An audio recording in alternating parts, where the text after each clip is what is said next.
Aloha. I'm just gonna do a short summary and brief explanation of what we're gonna be doing, so all of you guys can have some kind of understanding of what's going on in this ceremony that we're about to partake in. Um, First of all, I just wanted to say it was so nice to see all of you guys here today. I come from the time of Bonga Perkins, and during that time, we all looked up to him, and he was beating the guys like Lance Okan, what, 15 years old. I can say that now because Lance is behaving today.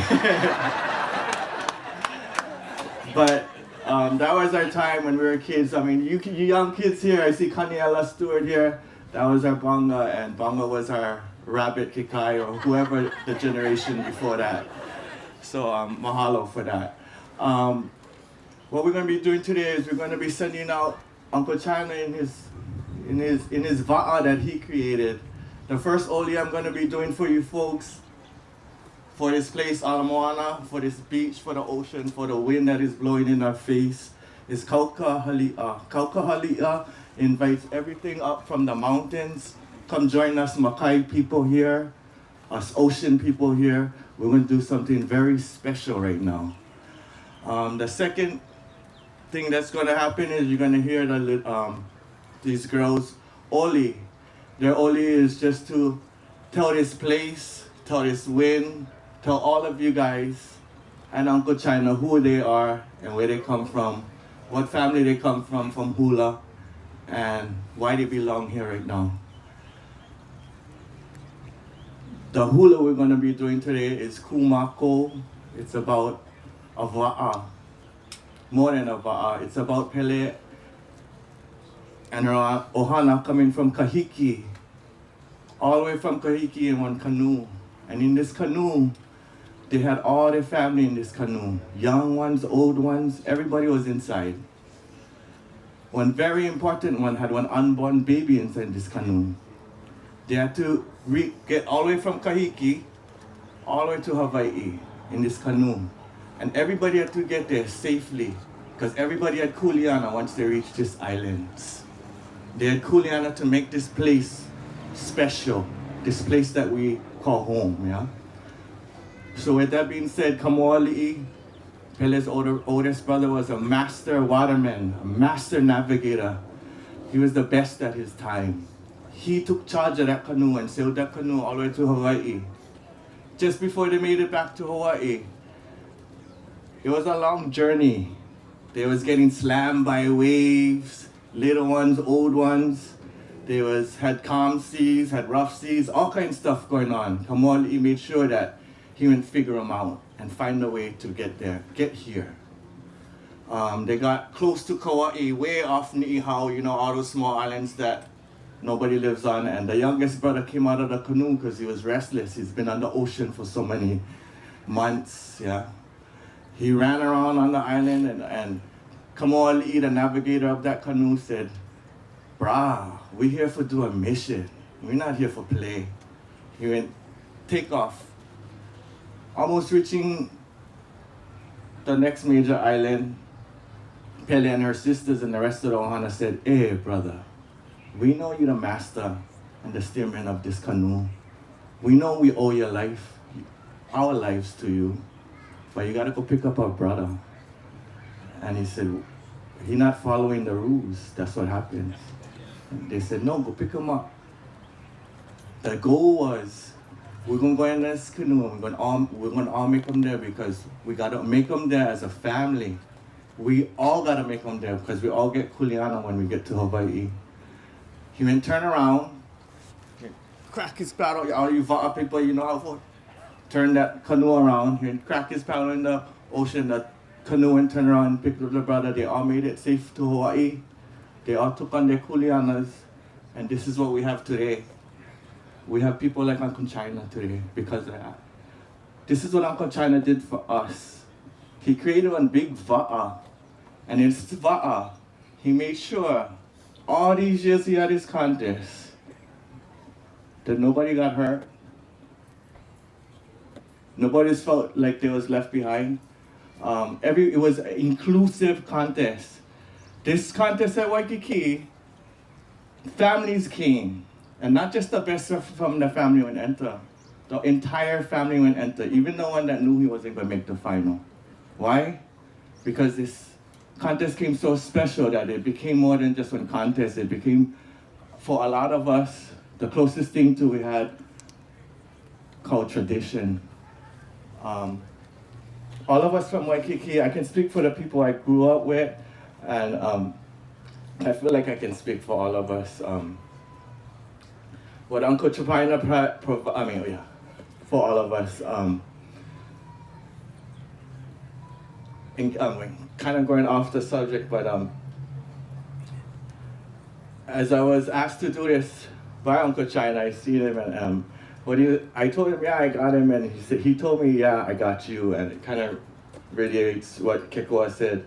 But I was preparing to do something for him, and I was looking through the books and all these archives, and I came across this place in the book where it was talking about this story, and this husband and wife, they came to this town, and nobody was in the village. Everybody was gone. The stoves was off, everything was gone. Nobody was pounding kapara. The village was quiet. Something's wrong. They went to the next village, gone. The other village, gone. They went to the shoreline, and sure enough, that's where everybody was. They was on the shoreline. This is written in our history books. Everybody was on the shoreline. What was happening on the shoreline was the waves was up. And everybody went to the shoreline to go watch everybody surf on whatever they could. Chiefs was riding the big long boards. If you wasn't one chief, you was riding one smaller whatever board. But everybody was surfing out there. And if you wasn't surfing, you was on the beach cheering for the people surfing. And if you wasn't cheering, you was chanting for the waves get bigger. And if you wasn't chanting, you was cooking and making luau for everybody to feel comfortable at the beach so they can enjoy themselves. There was chanting, singing, hula, eating, all because they wanted to have a good time at the beach. There was people looking for lifetime partners. There was kids being created that day because of this feeling on the beach, this enticement on the beach. So it's one thing to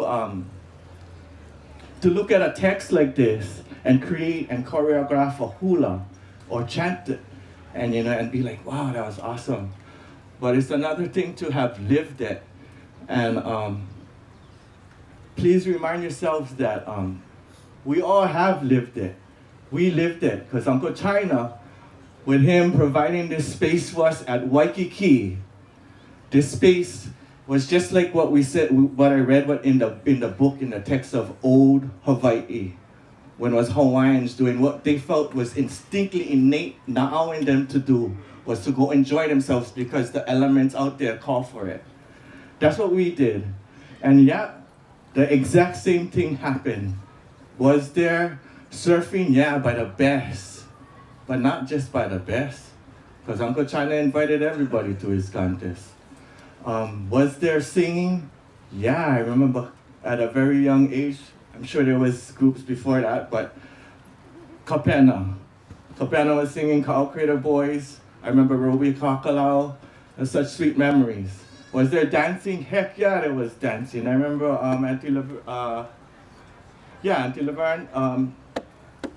JP's mom and Uncle Herbie's mom. She was dancing and everybody, you guys remember that, right? She would be dancing and we would all get up and dance too. We was all dancing. Was there chanting going on? I remember Troy. You guys remember him? He would be rapping. So all of these things was going on. And unconsciously, Uncle China was providing us with this space that Waikiki really needed, because for hundreds of years, this is the closest Waikiki has ever got to a ancient space. Yeah. Ayo. Hola. Yeah, we have Hawaiians singing in hotels and stuff. But rarely do we on Waikiki, with this much people, Hawaiians, non-Hawaiians, all being Hawaiian that day and enjoying what we're supposed to be enjoying as each other. So back to the canoe, yeah. We cannot forget everybody, and Uncle China didn't forget everybody. He just made his contest bigger and bigger. When I first started entering, just like Dwayne, I think it was Dwayne and I, and Sign Milowski, rest in peace, great surfer. We were competing against the guys in the 29 and under, and we were like all of 14 years old. Padding circles around them, getting scolding by them. But we did it for many years until one year he opened up a 19 and under division. And that's when we met like Travis Hashimoto from Ever Beach, and he was like, wow, there's more other young boarders that rip like us, you know? We met Mike Mullen and all these other young ones. And before you know it, there was a bunch of us. The ladies, they had women's open. Next thing you know it, inclusive. Everybody is invited. And the last thing that reminded me that was really inclusive, and he really wanted to see everybody to get a chance to win is, if you're good at longboarding and you're a top competitor at your time, then you know that on Saturday, round 1, 2, 3, maybe even 4, depends how good you are, easy peasy. That's an easy 2, 3, 4 rounds. Everybody gonna enter, but we're all in the mix. And all us guys who were at that level, yeah, we made them to the finals. But never have nobody else that wasn't somebody or wasn't making a name for himself in that 6-man final. And we used to take that for granted, yeah? We party Friday night. And no worries, Saturday morning, yeah, early heat, but easy one. Right, Lance? And sure enough, Uncle China went teach us on really good lesson, because Saturday morning, I remember rolling up, getting there 7 o'clock, no need to even practice, you know, no need to go in the water, no need practice, get them. In my heat, I get like people like, first 2 heats get like Lance, Bonga, or everybody who is making something out of themselves through longboarding. First 2 heats stack, the best 12 people in the contest. Yes, and that was Uncle China's way of saying, bruh, my contest is not like everybody else's contest. My contest is for everybody, yeah? And so we all learned that from him, like, hey, you gotta include everybody, you know, leave nobody behind, just like the melee that we're gonna dance. The last thing we're gonna, the second thing we're gonna do a procession to the beach. And when we do that, I just wanted everybody to participate in this. We're trying to make this canoe, his canoe, go to the ocean and go to his,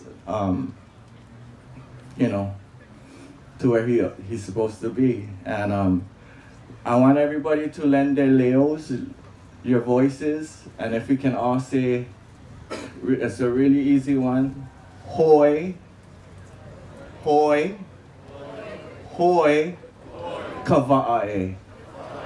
Hoi, hoi, hoi, kava'ae. Yeah? And so we can all get that, and then we'll all go help him take his canoe that he created out for us to the ocean. When we get to the ocean, we're going to do the most important hula, which is a hula ma'i. And this hula ma'i is for procreation. You know, we all know what that is, but more importantly, it's to make sure, or to, yeah, this mele ensures that his legacy will be way more fruitful than his physical being, yeah? And we got to give that to these people who have the kuleana of his legacy. And when it's time, we all here have a kuleana to support this legacy, this va'a, from continuing to move it. Let's not leave it in this ocean today. The last chant we're gonna do is Kele Maila. It's a beautiful chant.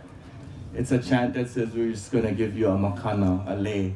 So when we get to the shoreline, the family and us are gonna be in the middle, but if everybody could like get onto the shoreline edge and line up on the shoreline like one big maile lei from courts to big rights. You guys know Uncle China loved wearing his maile leis, right? Bro, the thing would be so close to touching the ground. I remember when I was a kid, we would just watch him and his leg, he would just be moving and the leg almost touch the ground, almost step on, no, he get him, you know? But yeah, so we're gonna make his mailele, and then as you see the kids, his kids and family scatter the flowers, you guys can go ahead and scatter yours at the same time. They're gonna come back, and we're gonna join hands and sing Hawaii Aloha as one mailele on the shoreline. Got it. Chee-hoo, let's get this stuff going. Right on. Aloha.